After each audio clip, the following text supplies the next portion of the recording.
Welcome to the Spurs News Podcast, your home for all things Tottenham Hotspur. Now, here are your hosts.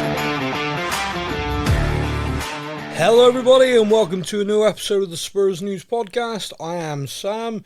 Joining me to discuss the latest week in the mad world of Tottenham Hotspur, it's my partner in crime, it's Matt. Hey, you mate. Do you know, it's actually lucky that I'm on the podcast this week because I could have ended up in hospital after Sunday. Oh, well, really? Yeah. Why? Do you want me to tell you why? Yeah, bring it on. So, I don't know if I mentioned in the podcast last week that we went to the Isle of Wight Yes, for a long weekend. Yeah. We got there on the Friday, and I swear every one person I saw, mostly children, were wearing Spurs shirts. There was no other team apart from Spurs. And I said to Seb, look, this is going to be brilliant. Like on Sunday, when we watched the game here in the resort pub, this going to be a bar full of Spurs fans. Yeah. But anyway, we've gone to an adventure thing, and unfortunately we come back a bit late. So on the drive back, we were listening to the radio, and we sort of heard Chelsea go 1-0 up. But we've rushed into the bar, opened the doors, out of maybe 60, 70 people watching it, one Spurs fan. Oh no. So fair enough, you know, just it is what it is. Let's watch it. Well, you can imagine the 96th minute, I lost the plot.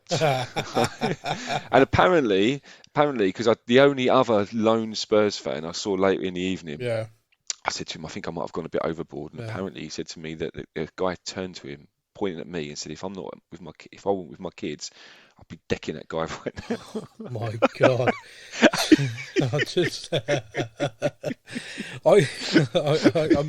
I'm very proud of you. Let's put it that way. I just lost it, Sam. I lost it. Yeah, do you remember the comedian Jasper Carrot? Yeah, of he course. Talks about being a Birmingham City fan and playing Manchester United. And he's there and he's at Old Trafford and he suddenly realised at half-time he's somehow wandered. He's got his jacket on so no one can see his shirt. And he's somehow wandered into the Man United, real, skinhead, MUFC tattooed all over them, part of the ground. There's it's all red. He said everyone's red. He said I felt like scratching my skin to bleed, so I had a bit of red on me. He said I'm there with my mate and I'm in the queue and I'm thinking just get my drink and then go. And his mate's ahead of him and his mate turns around and he goes, Jas, they've not got any Buffalo. And he's like, oh, we're dead. We're dead.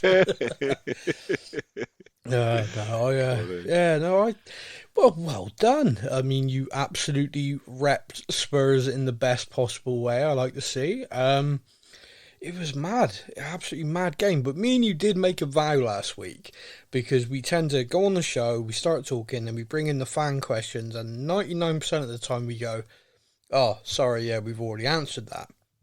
So we decided this week we would do it first. We would bring in the fan questions early in the show, and that way we could answer them, and then our discussions could flow from there. We keep to our words, Sam, don't we? We try. We remember. It's never a case of us not wanting to do these things. It's often just a case of we forgot. Oops. Now, last week we had about 10 questions across various social media platforms.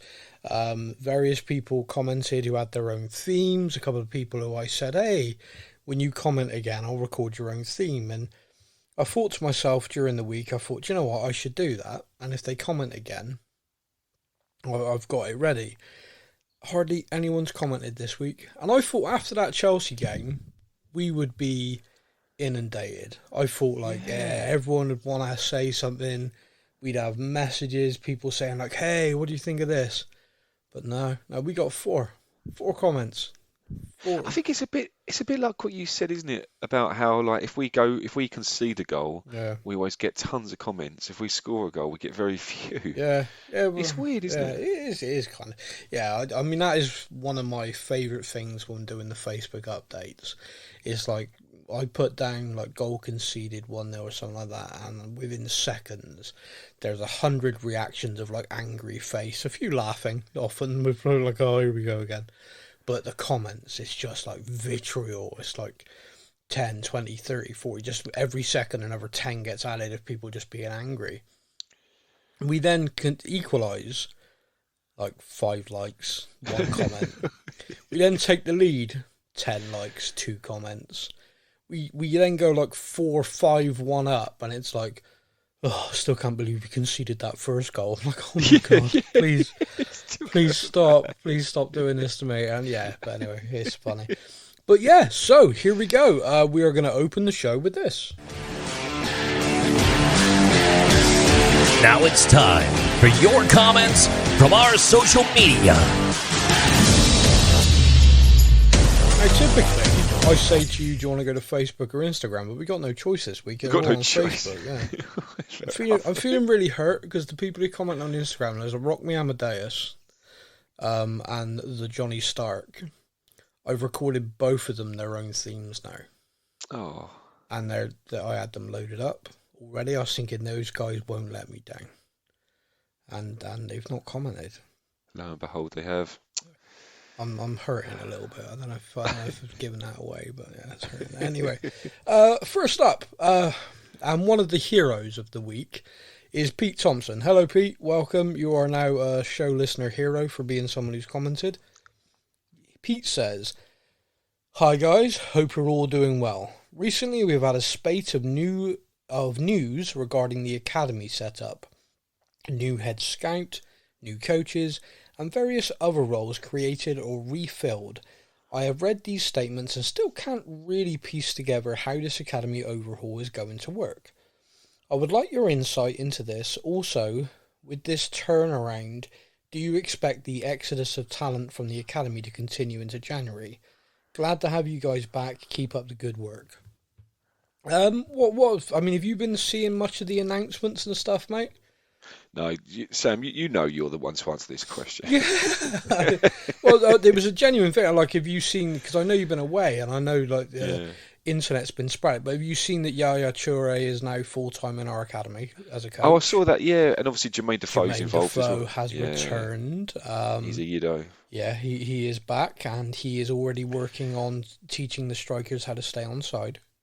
Do you know the Yaya Toure thing? Yeah. I find that a really strange one, because why did he not go to Man City to get his coaching badges and everything? Where's the Spurs link come from? Well, I can help with this a little bit, I feel. I can tell you the rumour why he came to Tottenham to finish his thing and not Man City, and then I can tell you the factual reason why he is now employed by us. So, starting off with the rumour, do you remember when Yaya's career at Man City was coming to an end? There was this really ridiculous story about him being really pissed off that no one wished him a happy birthday. Yes, I remember that. And it became like this running joke that, like, his agent put a statement out, it's like there wasn't a cake, there was no social media, and it was like everyone was like, wow, dude was demanding cake. And it became like a kind of a funny thing. However, it would appear that the relationship he had there kind of really soured towards the end, where he felt like he was being pushed out before he was ready to leave. I think perhaps Pep had decided you've lost a step, you're not what I need in this team now. And he still felt he was ready to play. But yeah, and as it was, that's what happened. He moved on. So I don't think the relationship, although, he's quite openly, still very much, thinks highly of Man City and the fans, I don't think necessarily around Pep and the coaching team, I don't think he's that enamoured, if that makes sense. Yeah, sure. So when he was doing his coaching and his certificates and everything, I think it was just a case of he knew several people at Spurs, and it just made sense. Sometimes it just makes sense. London-based, which is where he wanted to be, and the club were so impressed. Now, this is the bit I know for a fact. The club were so impressed with him during that. They basically said, we want you to work here. We have been blown away by the work you're doing, the impact you've had on these young players just by being here and speaking to them. And he finished up everything, and straight away, the deal was done. He was there, and he's full time. It's fantastic because, I saw a picture of one of the players, one of the new signings, I think, with him, and they're like, "My God, it's like they're starstruck." Basuma, Basuma tweeted it this week. He walked into the training ground, bumped into him, and was like, "One of my idols." It's the impact. It's a funny thing because I think he's obviously very knowledgeable. He's very tactically astute. He always was as a player, and that's obviously going to translate into his coaching. But there is an element as well of like he is an absolute world beater. Been there, seen it, done it, won it, and I think there's a lot of young players, so like under 16s, under 17s, where he's working, are just going to be like, wow, what did you do today? Well, I spent the day with Yaya Toure. What about you? You know? Yeah. And it's just going to give that feeling of like the wow factor, you know, like why am I signing with Spurs? Why am I in this academy setup? Why am I here, not over there? Well, I get to work with Yaya Toure, Jermaine Defoe every day. It does have an impact, you know, it definitely does. The overall restructuring thing is really fluid at the moment. Now, one of the things the club had for a long time was continuity in the academy, and that was via a guy called John McDermott. He was he oversaw everything, like every age group. He would know the players, the ins and outs. He would be in charge of almost like recruiting them, finding them, sourcing them from like age 8 to 18. He would know them inside out. And because of that, John was kind of invaluable to us as a club. And he was what we learned very quickly. He was actually, you know, he wasn't replaceable. You can't have someone in that level of knowledge of your entire academy leave and replace them with someone who, of course, has not recruited these players, has not worked with them day to day. It's impossible because they come in and they basically like look around and go, oh, yeah, that kid over there is quite good. You know, the ginger one. I don't know his name. You know, it's not the same. It's not the same as John, who could literally go, oh, yeah, Matthew Craig, Michael Craig, you know, the twins. Yeah, I can tell them apart because I've known them since they were 8. Yeah, he plays like this. He plays like that. His strength is his left foot. His strength is right. You know, he could literally do that. And when Pochettino was there, he insisted as part of the transfer committee, John McDermott was on it. Because anytime discussions were being had over players being bought, John could literally say like, okay, that profile you're looking at right there, I have that in the academy right now. We have 2 players who would fit that. Take a look at them before you sign someone. The club really lost that when John left. So you got 2 ways of doing it. You either, in essence, write off, you know, a certain generation of players, appoint someone new, and he will start the process again of recruiting the youngsters and coming through and stuff like that. But I think what Paratici said when he came in, which is different to... Because Daniel Levy was going to go down that road. But Paratici came in and says, when you do that, you are basically opening yourself up to the same problem. You know, a new guy is going to do that. And then if a new guy gets offered a job somewhere else and leaves, you're done again. You know, you're starting all over again. So the structure's being changed, so it's a little bit more... compartmental. You're going to see the academy below the under-18s level separated down in each of their individual coaching, like Jermaine Defoe's working there, Yaya Toure's working there, and someone overseeing that, sort of like the pre-18, under-18s. And then it's when players turn 17, etc., 16, 17, they then become scholars. That's when they can basically become part-time professionals, full-time professionals.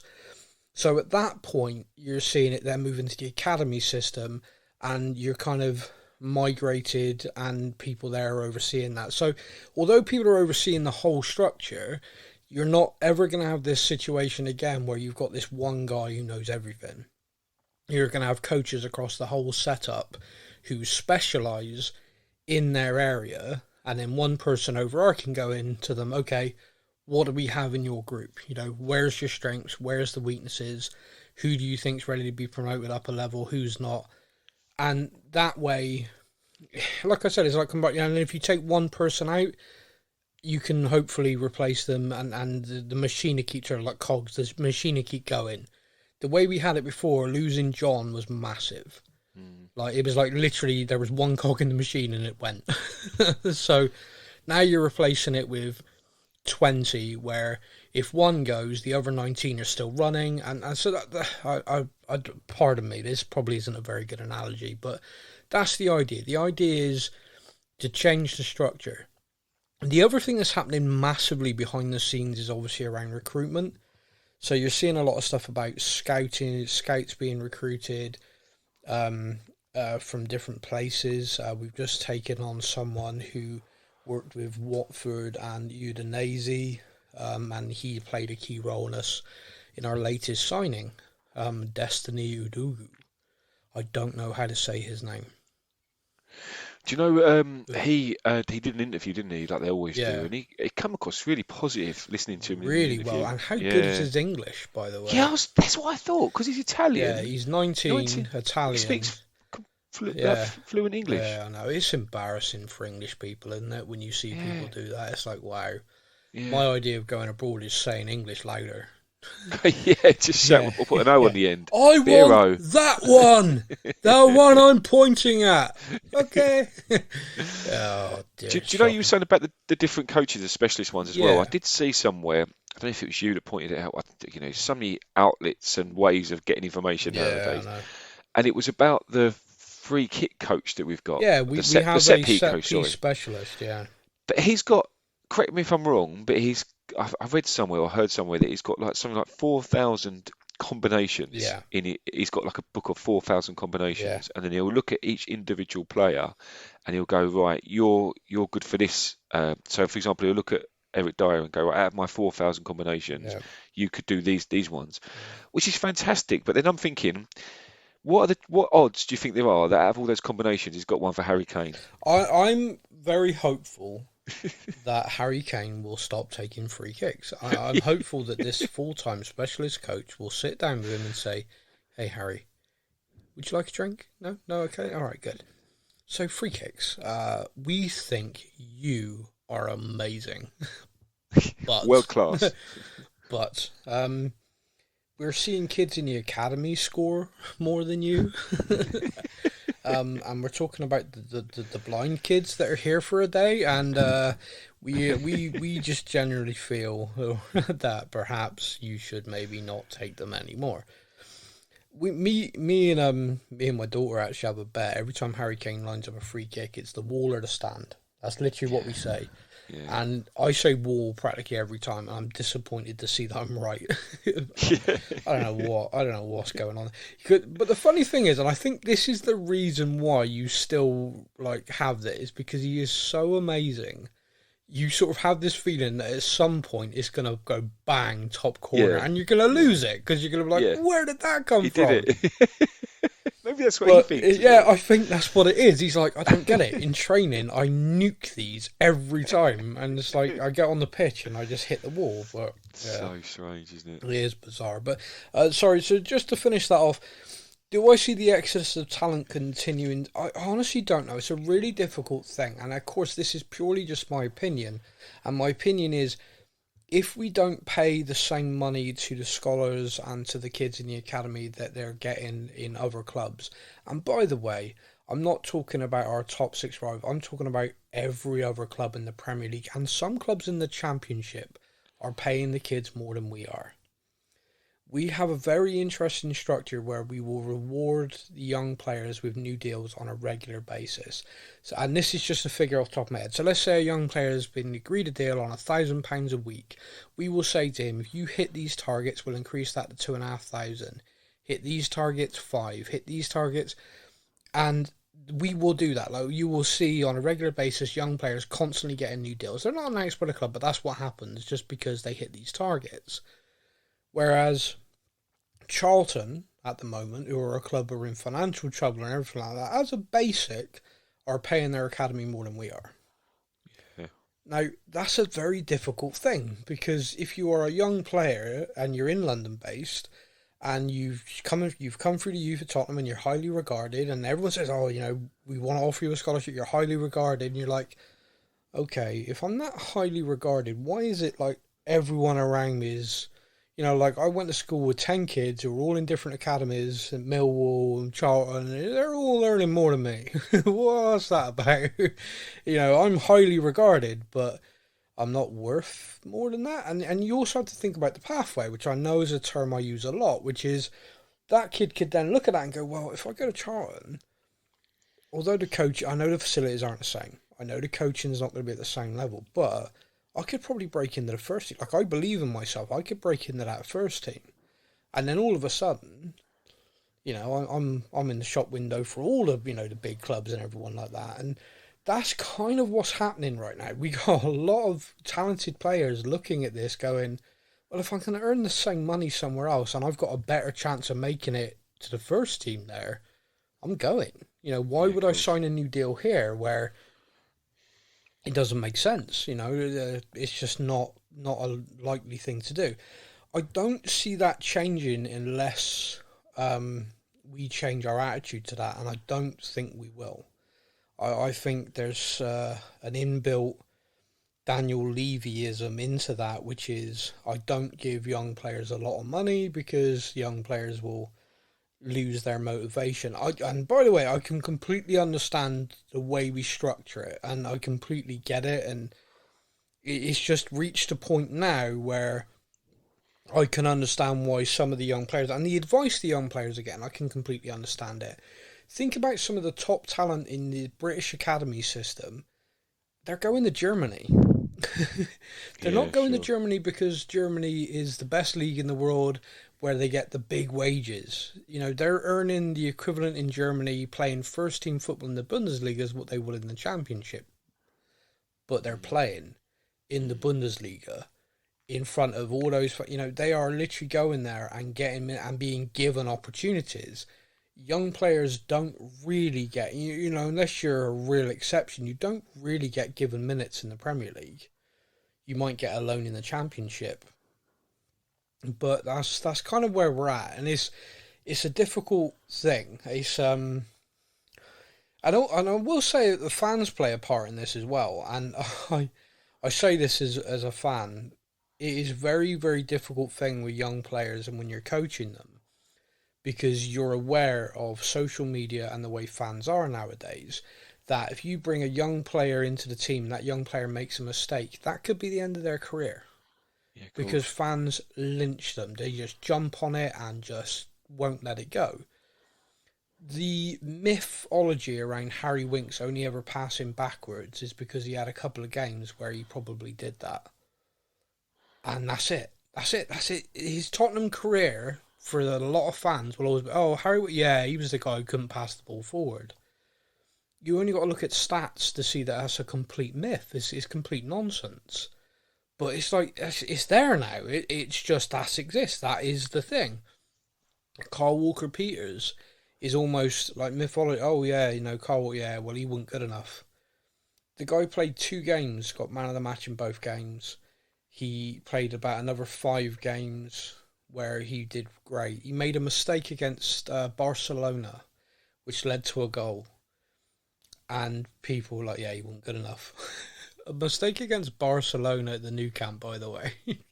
It's like a young player, just gone, written off. No, he's no good. Josh Onoma was another one. Josh Onoma didn't come in. And I mean, I've said this before and I'll say it again. Harry Kane was both the best and the worst thing that ever happened to our academy, because it was amazing that every young player in our academy could see, wow, I can make it with hard work. And it was a nightmare because every fan expects every academy kid to be Harry Kane. If you don't come in and you're not world-class scoring goals on day one, you ain't good enough. Yeah. But anyway. I hope I've answered that, Pete. I hope I have. Up next is a question from Matthew Fleming, who's our second hero of the week. He says, great to have the podcast back. I'm curious what your guys' thoughts are in regards to our progress since the 3 losses to Chelsea in early 2022. A draw at the Bridge is a pretty good result. Can we take this as a clear sign of progress under Conte? Matt? Yeah, quality-wise, I mean, the game, I'll happily say that Chelsea deserved to win that game. They were a far, far better team than we were. Yeah. The whole game, I think they were a far better team. But almost going back to what I said at the beginning, when I nearly got my head kicked in, I sat there and I just knew we weren't going to lose. I know it's easy to say in hindsight. I know it is, and it's the same with the Southampton when we went 1-0 down. But I just feel like Conte has just instilled this never give up mentality that it's like the Pochettino. That's what it was like under Pochettino. That never give up, never give up. And what I loved as well was, I don't know if you noticed this, but so they were all over us all game, and it was like, this is just, if we can get anything out of this, it'll be insane. But when we equalised, Richarlison picked the ball out of the goal. Yeah, like he grabbed it and picked it out. Now most teams go to Chelsea and like you've equalised, everyone's just going mad, jumping. But he was like, no, we want to win this. Like, we want to. I want to win this. This is a game I want to win. And so it's been really driven into the players that don't give up. You want to win every single game, and that's what I'm seeing coming through. So, from the point of view of do we look better? Do we look at an improved team? Yeah, I'd say we do, but I think the most important thing is for me anyway, from what I can see, is the mentality shift in the squad. That's really becoming apparent. I don't know what your thoughts are on this, but I read a lot after the game and all week basis, like how poor we were. Like, Tottenham, we were so crap. How can anyone say this is progress? We were so crap. And I kind of look at it, I think, and this is a real thing that happens in all sport. It's like no one looks at that and goes, how great Chelsea were. And this is the thing, they were really, really good. And they were. And people were talking about this, and I've said it to a few people. If you're listening and we've had these conversations this week, you'll know my point of view, and apologies for repeating it. But we pressed really well, and Chelsea managed to go to one-touch football to beat our press, and it was exceptional. Like, I was watching thinking, wow, they are at a level today. They are playing really well today. So they completely beat our press, which made it look like our midfield didn't exist. Reality was we were chasing shadow and we were hunting in packs and we were doing everything right. But when it's one-touch football to that level, there's not a lot you can do. You can then sit deep, which obviously isn't something we want to do and isn't something you want to see. But we did have to for large parts of the games because they were just cutting through us. And when you're playing to that level, it's very difficult. It is very, very difficult to get on top. It's at Stamford Bridge. The crowd are on you. Who hate us. They hate us. And I said this before. Chelsea lift their game against Tottenham, like West Ham do. But the difference is Chelsea are a whole other level to West Ham. The players are a whole other level, and they are. And you look at Jorginho in that game. The guy looked like peak world-beating, one of the best players in the world. Watching it, it was just like, this is crazy. This guy, the work he's putting in, the effort, what he's doing. But the thing is, this difference to last season is we'd have lost that game 2-0, 3-0 last season, without a shadow of a doubt in my mind, because the team just wouldn't have been able to cope with that. And it was a very similar pattern. If you think back to those games, they were basically the same. And the thing that I want to try and get across to people is there is no God-given right to dominate another side. Tottenham can be a very, very good side, but on a day are second best, because that's the nature of sport. What is the telling difference for me, and what is, I think, what you were just saying, is the mentality has completely changed. So even going 1-0 down at Chelsea, I saw the team obviously disappointed, but I didn't see the team turn on each other. I didn't see them look despondent. There was a water break, I think, around 25 minutes, and something I spotted straight away was like the coach is obviously talking to everyone. Perisic went straight to Sessegnon. I don't know if you saw this. No, and was basically acting like a coach. You could see him just absolutely like detailing to him, I've been watching, this is what you need to do, and this is what you need. And it's something that I'm just so blown away with Perisic since he's come in. Like I said to you last week, some of these players, they're out of contract, they sign a big deal with a club, they coast. This guy has arrived, he doesn't have that in him at all. He has arrived to help Sessegnon and to help this team, and you can really see it. And his impact, like Sessegnon, immediately after that water break, he basically just took 2 steps forward up the pitch. He just suddenly, it was like, no, I've been sat deep, I'm not going to sit deep now. And just by doing that, it made you could actually see a difference straight away. And we slowly got back into the game. We made it to half-time, we came out, we got the equaliser, after making a tactical switch with Richarlison coming on. And here's the other thing that's a massive difference this season. We've recruited well. Our summer transfer window has allowed us to change the game from the bench.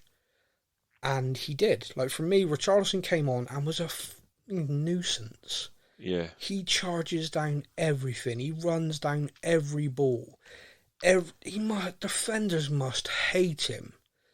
And when he does get the ball, he's able to hold it up well. And when he wins free kicks, and he has that just innate ability that people want to punch him. But you could tell, and he's now our guy who does that. And he ran himself in there. Like, he came on and he ran himself into the ground for the calls.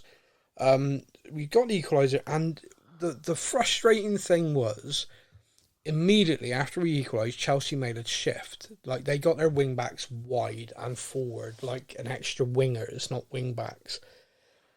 And there is Conte on the sidelines with 2 substitutions ready, because he identified that and was waiting to make our tactical change to nullify it. And they grabbed the goal before he could do it. And if you watch them celebrating when Tuchel runs down the touchline, he's there with the subs. It's like, literally, he's identified it. They've made the change. Right, we now need to make a change. And they grabbed the goal beforehand. So, I was gutted. I was thinking, oh, no, this is a nightmare. But again, he makes that tactical change again.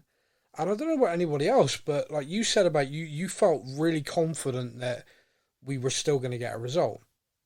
I'm not going to lie, I wasn't. I was kind of like, why is it, why does it always go this way with Chelsea? This feels like it's following the same bloody script. I was like, this is so good. And Kane missed that chance as well earlier on. I was like, he doesn't score in August again. This is a nightmare.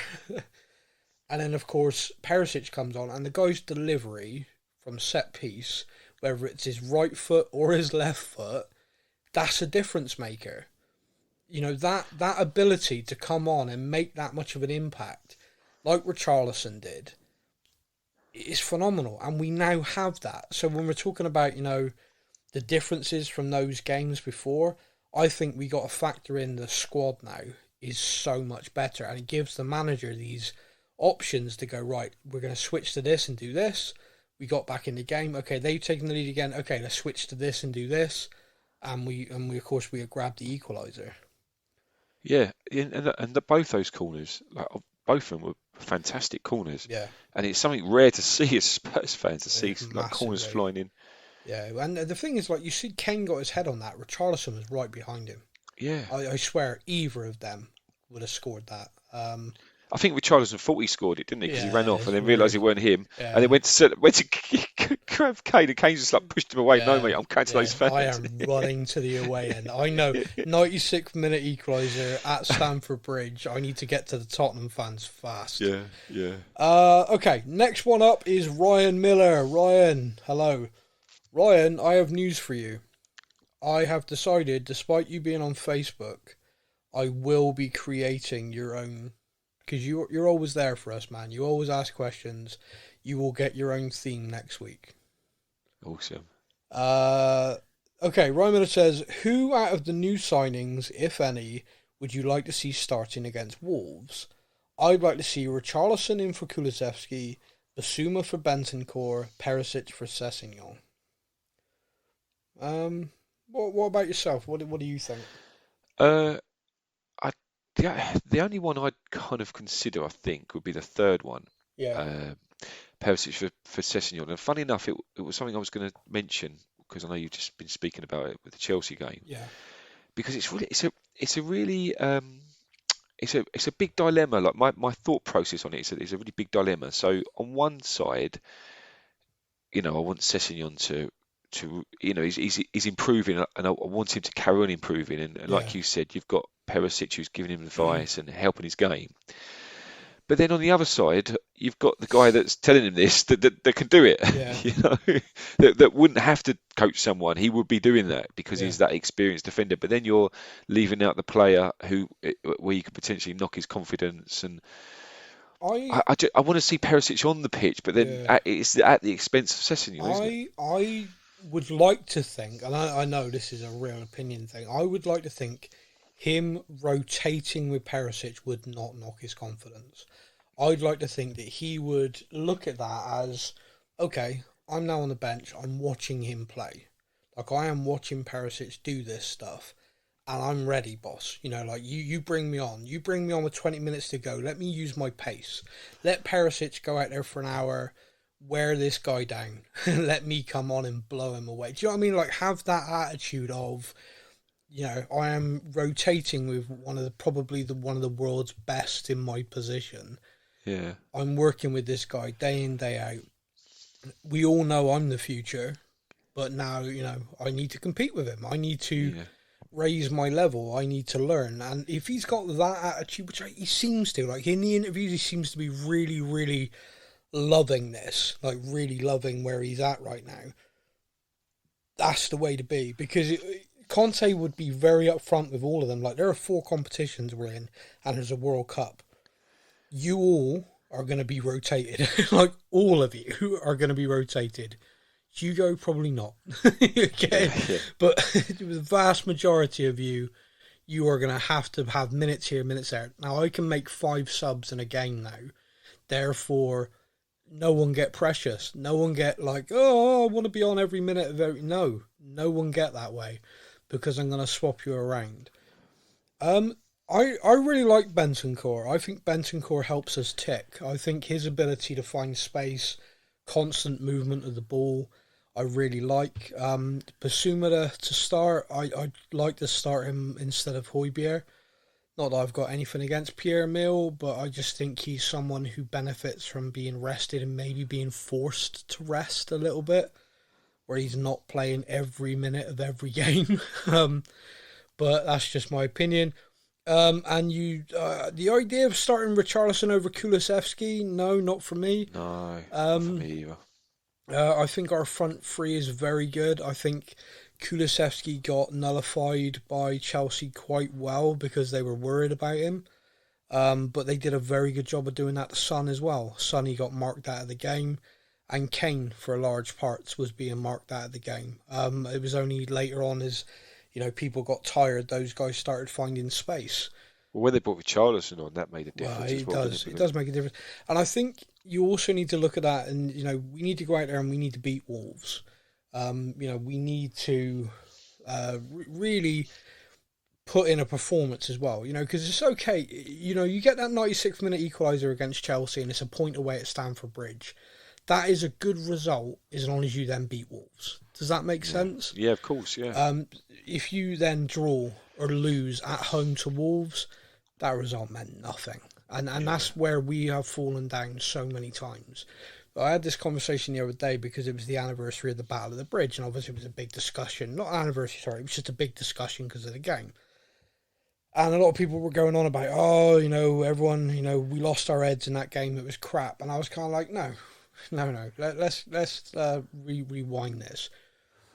People like to rewrite history with the narrative that's been pushed by the media. Tottenham lost their heads, Tottenham lost that game, Tottenham lost the title that night. We lost the title losing to Leicester and West Brom in previous games. We lost to West Brom at home, I think 1-0, and we lost to Leicester. Or no, we ended up drawing with Leicester in a last-minute equaliser. Those were the games. If we'd won those games, because Leicester dropped points, and obviously we'd have beat them, they'd have dropped points, we'd have been just 3 points behind them when we played Chelsea. It would have been a very, very different thing. And then if we'd lost like 11 yellow cards or whatever and ended up drawing, people could point at that and go, they lost their heads, they lost the title. The reality is we got bullied by Chelsea and all the other big teams for years. Yeah. And we went there that night with the whole attitude of, we will not be bullied tonight. You know, we were fired up beyond measure. And yes, I will say, definitely over the top. But that laid the blueprint for the next season. Think about the next season. We were unbeaten at home that whole year. Our last season at White Hart Lane was the following year, and we were unbeaten at home that entire year. We went on the road. Nobody bullied us. There was not a team in the league. We dominated teams. Yes, we still finished second, ironically to Chelsea under Conte, but we were probably, and like you look at our points total, everything that season, that's won the league on different occasions. Just Chelsea had that amazing, I think it was like 14-game winning run, something ridiculous. But we were not bullied by anybody that season, and it was because of the blueprints laid that night. Yes, people can point out, yes, we got a lot of stick for it. Yes, we got fined by the FA and we go down as the dirtiest game in history. Whatever. Next season, nobody fucked with us. No, of course. And it was the blueprint of that game that basically allowed that, because everyone in the league went, all right, okay, Tottenham aren't a soft touch. You start kicking their players, they're going to kick back now. Yeah. And that enabled Pochettino to then build something. So, yeah, I know the attitude around that game is weird, but to me, whenever I see it, I smile because of that. Because of the next season. The title had already gone. Anyone who doesn't think it did, look back over the results. We'd already cocked that up. But it was that, for me, was the building block which allowed us to do something really special the following year. Okay, final question. Tom Perk says, who do you think will get relegated this season? Do any of the promoted teams have enough from what you've seen in the first 2 games? Man, that's tough after 2 games. Yeah, very early to call it, isn't it? I'd say Man United, West Ham. I don't know. Honestly, Tom, after 2 games, I don't know, mate. Who do I think would get... I mean, obviously, always the promoted teams are the ones that you look at. I mean, Fulham, I think, go up and down every other year. They basically swap with Norwich. In fact, it is funny seeing Man United bottom of the league, though. I know it's only 2 games in, but it's a very strange sight, isn't it? Just above them, West Ham. Yeah, It's just it's perfect. Man United are rock bottom of the league, and their next game's Liverpool, and Liverpool are pissed. Liverpool have lost 1, drawn 1, had their star striker sent off for dropping a headbutt, and are annoyed. They are mad, and Man United are looking at it going, yay! Oh, goody. I did see somewhere that if they don't score against Liverpool, they'll have to pick an own goal for their goal of the month for August. I did see that. Yeah. I think they'll just keep their goals shut and not do it, will they? I honestly don't know. I mean, I've just said this stupidly. Norwich and Fulham basically swap places. Can anyone remember the last year both of them were in the Premier League at the same time? Yeah, I genuinely feel like they just swap places. So I'm going to say Fulham because I feel like that's a safe bet. I'd like West Ham to go down because I feel like that's overdue, but unlikely. I think Everton are going to really struggle again. Everton are going to really struggle. It makes me a little sad because I don't dislike Everton. I said this last year. I said, part of me really wants to see him go down because it's that's massive, Everton going down. But then they're kind of like us of Merseyside, and I feel for them a little bit. Yeah. Neighbours up the road tend to win stuff a lot more. They're bloody annoying as well. I feel for them. But, they look like they're going to struggle at the moment. I personally, I will stand, I've said this before, I don't rate Frank Lampard. I don't think he's that good. And I think that by Christmas, they'll be appointing a Sam Allardyce type person to get them out of it. But I don't know. It's a strange one. I just I don't know, Tom. I'm going to pick Fulham as someone I think will get relegated. What about you, Matt? If you're just picking one. If we go for one of them, I mean, I hope they do. I hope they stay up. But yeah, Fulham. I don't think normally when teams come up. So you look at the other 2, Bournemouth and Forest. Yeah. I don't think they're gonna get relegated. There's that first season kind of. Forest have started buzz really they well, get. But who knows? It's Southampton, 2 games. It's a nightmare. Yeah. Exactly. Let's talk about it in February, shall we? Yeah, Christmas. The Christmas special. We'll have a lovely, happy relegation chat. As long as we're not part of it, who gives a? Yeah. Exactly. Oh shit! You talk to talk to people about like relegation and stuff like that, and it's like there's a whole generation of Tottenham fans watching and loving Tottenham right now who don't know that feeling. It's like the haunting feeling. That sickening feeling of having to get a result against Wimbledon. Yeah. The original Wimbledon, not the AFC not version. The stolen ones. Not the MK Dons before they were the MK Dons. The original crazy gang where basically any team, no matter how good you were, could play them on any given day. The wind could be really bad. They're up and do you know what I mean? It's just like you had no idea. So yeah. That's fun. Talking about teams that are haunted with relegation. Yeah. Seb and I have been our second team, Stevenage, because it's where he was born and it's quite close to us. And they nearly got relegated last season, but they kind of pulled it out of the bag the last 3 or 4 games. I don't know if I mentioned it on the pod at the time, but we went to the Rochdale game and they had to basically win to stay up, and they did win, and it was his birthday treat, so it really made it kind of thing. Yeah. And so this season we're kind of expecting the same, but they're flying at the moment, Stevenage. So they beat Reading in the Carabao Cup, which is insane. I didn't expect that. So they're in the second round. Yeah. And they'd won 2 and drawn 1 of the first 3 league games. And we was at home on Tuesday, and I don't know if it happens with you, with your apps, but it popped up Stevenage about to play soon. And I looked, I'm like, oh my God, they're playing Rochdale again at home in half an hour. I'm like, do you want to go, Seb? And he was like, yeah, I'll go. So we just got in the car and went, because it's only like 10 minutes away from where we are. And they won. They won again, 1-0. So they're joint top of the league. So it's a really strange feeling as a kind of as a sort of semi-supporter of Stevenage to see them up there. Really, really odd. But they went up to League One a few years ago. I mean, they've always been a non-league team, really, but they got promoted and they went up to League One. And they've sort of settled in League Two, but they've been hanging on by the skin of their teeth for the last few years. So, no, I like that. And also our academy play at Stevenage, the under-21s. So there's a good link, Tottenham and Stevenage.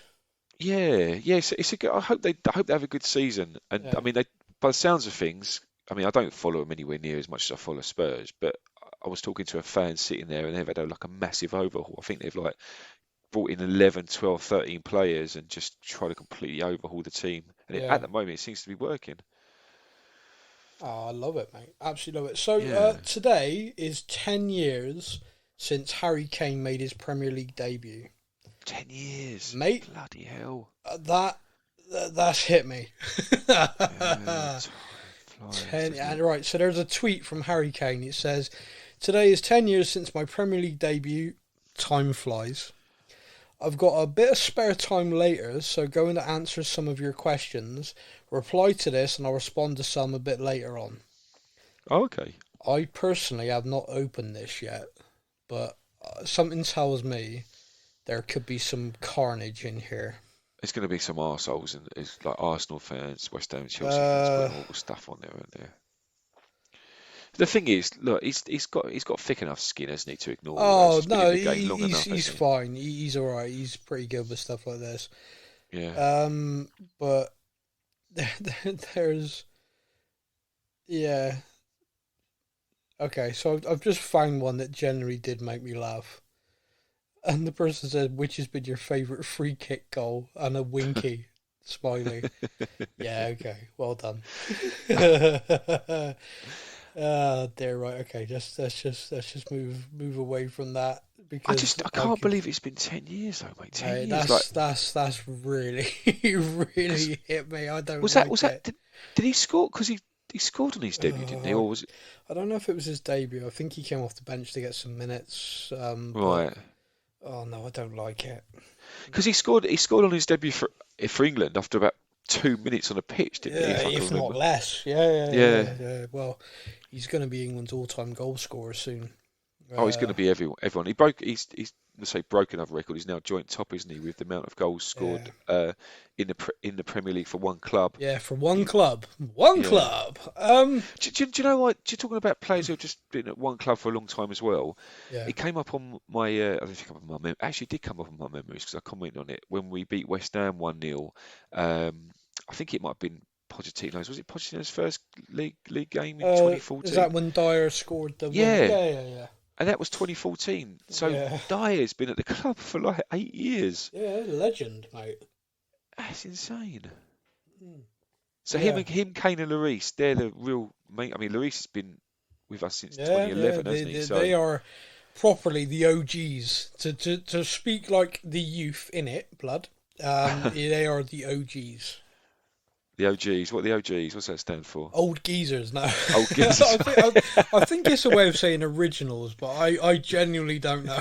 I am old. I wind up Layla sometimes. Like she'll go to me, what does like all those things they say? She was like, what does LOL mean? Yeah. I said, I go to, I know what that means. It means lots of love. Yeah. And the kid like lose it, like no, idiot. Yeah, no, good. You got to keep them on their toes. Speaking of kids, by the way, a lot of people messaged in to say that Mystic Seb called it 2-2. He did. And people are now betting their life savings based on the words of Mystic Seb. Are we going to start getting hate mail now when it all goes wrong? Absolutely, yeah. So don't tell people you live near Stevenage, whatever you do. Just send it off to Stevenage. I'm sure they'll pass it on. They'll be good. But of course, we can't now possibly drop this feature, so here we go. Now it's time to listen to the predictions of Mystic Seb. Even though Spurs usually lose at home to Wolves, I have a good feeling about the Wolves game. I'm going to go 3-0 to Spurs. He's getting into this now. You He can is. tell. He's now, a little preamble, sort of thing. He's like, I've got a good feeling. In a couple of weeks' time, it's going to be the trees, leaves move slightly to the left, which means to me, I looked at my breakfast cereal this morning and my Cocoa Pops turned the milk really chocolatey. It's going to be 2-1. Legend. Love it. Yeah, he is. Do you know what? Because he like I said to him before, I went, just be wary because we do seem to lose every single time we play Wolves at home. And to be fair, we do. No, he is adamant. He is adamant about this. This is going to 3-0. change. Yeah. So, everyone place your bets, and Matthew can be contacted on if any comeback whatsoever. Now, I'm going to make this abundantly clear. If you are gambling based on Mystic Seb, don't do that. Don't do that, please. Please don't. Or if you do and you win a lot of money, send some to me because I've obviously helped you. Yeah, or if you win loads of money. But if you are going to do that, do stupid bet like 50p. Don't go, my baby's milk money. Don't do that. No, I can't live with that. It's meant to be a bit of fun. Yeah. But yes, Mystic Seb has now spoken, so I feel better already. He got last week right. I got no reason to doubt him. No, of course. The Wolves game is next, and it's often the case, like I said earlier on. You've got to back up the result. You go away and get a draw against a rival. It only means something if you then beat the team at home you play next. Can you remember? Genuinely though, can you remember the last time we beat Wolves at home? No, I can't, mate. No. Have we? I think we must have. I have these kind of like mental blocks around certain things. I think because like Seb said that we tend to lose to them at home, and I was kind of like, do we? I've managed to repress that. So it's like that 5-1 Newcastle defeat at the end of that season. You just kind of, my brain goes, didn't happen. Nope. Yeah. Nope. Sissoko scored twice. Don't talk bollocks. That never happened. So he just kind of, I think the thing is with Wolves, I have it in my head, we have an issue with Wolves. And it seems to come back to me as like, we were beating them. I seem to remember we beat them at their ground like 3-0. We always beat them at their ground, but always lose at our ground every single season. And they came back and it was like 3-2 and then they hit the post. And we held on, but like in my head, it was like, this is hell. Playing Wolves is hell.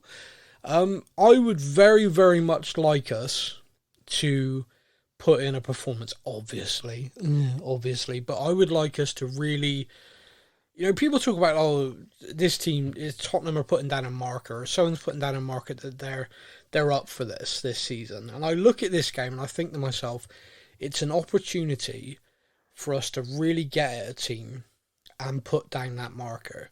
Because Wolves will always play. Wolves will always come out to play football. That's their way. They come out and they play. Wolves aren't going to do the West Brom on us. They're not going to go, our formation to play Tottenham today is 10, and that's it. And we hope at some point to get a set piece and maybe grab a goal. Other than that, we were defending our box with our lives. Yeah. That's not Wolves. So it's going to be a game. There's going to be some football played, which should be good. Yes. It's just a case of our level, And I think after the Chelsea game, Conte will be into them to show our level, show where we're at. I did see, which made me laugh. Someone has pointed out to Harry Kane already about the goal scoring this season. The fact that for the first time in 5 years, he isn't the favourite or the joint favourite for the Golden Boot. He's 4th. Oh, right, okay. And apparently, a coach at Tottenham has been pinning that to his locker every day. I like it. So when he arrives, he is confronted with this every day, that Haaland, Salah, and one other whose name escapes me at the moment are apparently odds on more to get more goals than him. Okay. And Sonny. and he's kind of like, I think a very fit looking, which he is, and a highly motivated, which he definitely is, Harry Kane, this season could, once we're into it and we're flowing, could end up seeing him smash a few more records. Yeah, I can see it too. But yeah. Right, so we got time for just one more new feature, which is a new feature which we're going to have every week. Unfortunately, I recorded this to prepare it before the news broke that he's picked up an injury. But every week now, because I think it's going to happen, every week that he plays anyway, I feel like we should definitely bring in this feature. Now on the Spurs News Podcast, we discuss who Cuti Romero fought this week. So, on the Spurs News Podcast, we are going to be discussing who Cuti Romero fought this week, as I just said in the intro. This week, Cuti Romero had 2 victims fighting. One guy, Kai Havertz. Did you see the incident when you were watching the game where Havertz basically fouled Romero? And I don't know, could you hear the commentary in the bar where you were? No, tell me. So Carragher is on commentary, and Carragher says, well, that was a mistake. And he's laughing because he's going, and you just know that Cuti's like clocked that, and he isn't going to let that go. And within a minute, Havertz had the ball out wide and Cuti snapped him. And I mean, he took the ball perfectly, legitimate challenge, but bang, it was crunching. Cuti walks off with that sweet, innocent face that he has, like the angel, butter wouldn't melt. Havertz is on the ground, writhing around. Havertz gets up. They have a bit of aggro. They're getting at each other. And the referee books Havertz because of his reaction. And then Tuchel takes him off. Like, no, you're going to end up getting sent off or your leg broken. One or the other. Get off the pitch. So that was one. The one that's obviously got more headlines is the Chelsea new signing from Brighton. Matt, do you know how to say his name? Is it Cucurella? If you say so, brother. Yeah. Him. Because Romero and him had run-ins all game. There's footage out there for everyone that will show that basically Romero got stamped on by him, which wasn't picked up by the officials. And Romero later decided to grab him by his sideshow bob hair and drag him to the ground. Now, there's a lot of discussion about this. When I watched this in real time, genuinely, and this is my genuine reaction, I thought he was grappling with him, like they do at corners and stuff, and he just reached out to grab whatever was there, and it just happened to be his hair. Like, he didn't, like, for me, when I watched it in real time, I didn't feel like he grabbed him by his head and yoinked him to the ground. I felt like he was literally grabbing him. It could have been his shirt, it could have been anything. It was just happened to be his hair, and that was what got pulled. That was my genuine reaction to it in full speed. When you watch the slow motion, and when you just see the still images of it, I don't know. It looks like he just grabbed him and dragged him to the ground. It looks bad. So here's a couple of things. Big debate. Why wasn't VAR involved? Why didn't he get sent off? Okay, so 1, the ref didn't actually see it. The referee was focusing on the corner. 2, in the rules, that is a booking. You grab someone by the hair, it's a booking. It's not a red card offence. So therefore, VAR could not intervene. VAR can give penalties. So if we'd done it in our box, VAR could have come in and said, hey, you just grabbed him by the hair. That's a free kick. It's a penalty. Yeah. But in their box, VAR, because it was a yellow card offence and because it's not a penalty, VAR is powerless. So the VAR referee, Mike Dean, in his Tranmere shirt, because he's not a Tottenham fan, I just want to remind the Chelsea fans of that, is powerless. He literally cannot say anything. He's like, oh no, that's outside of my remit. I cannot get involved. So the game continued and we scored. That's why. Yeah. So just to clear that up for everyone. Was he a prat for doing it? Absolutely. You shouldn't, if the referee had seen that, he'd have been booked, free kick, the game finishes 2-1 to Chelsea. There was no need for him to do it. So he needs to make better decisions in that regard.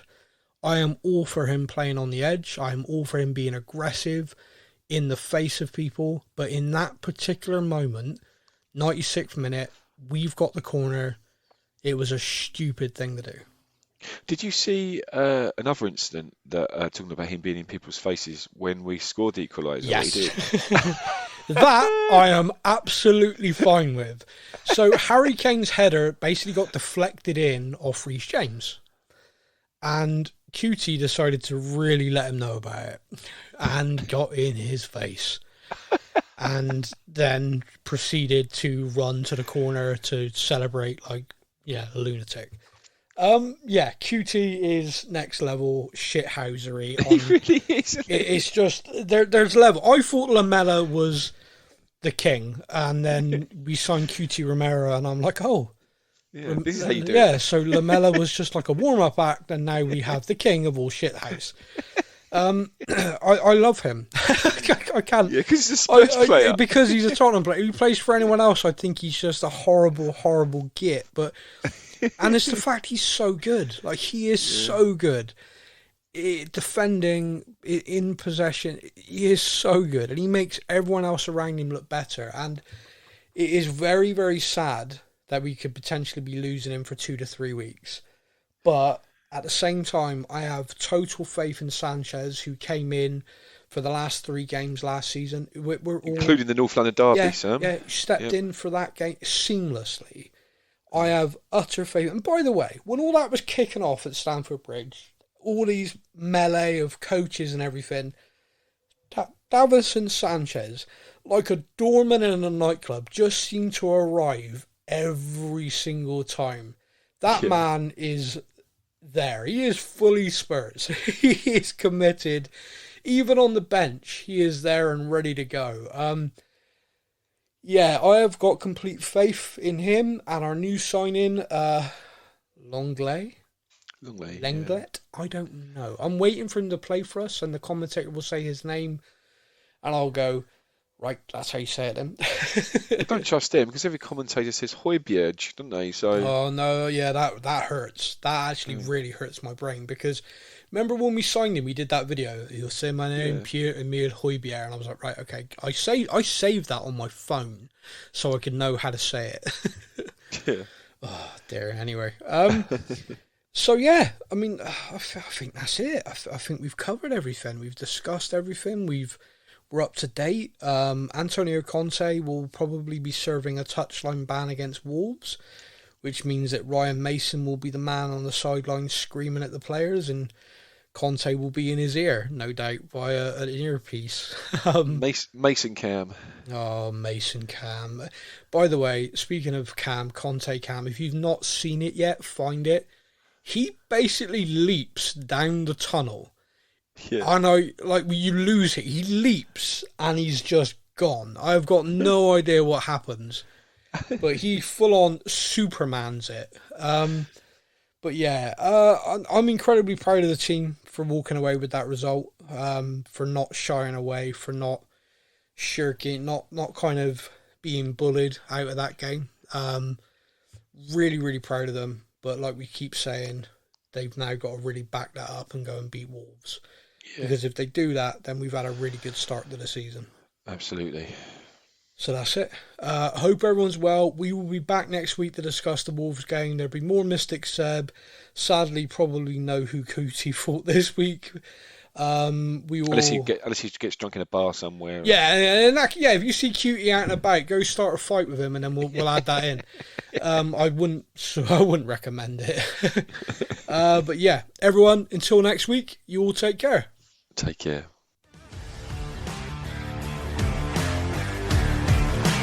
Thank you for listening to the Spurs News Podcast. We hope that you enjoyed the show. Stay up to date with all things Tottenham. Follow us on social media. All links are in the podcast description.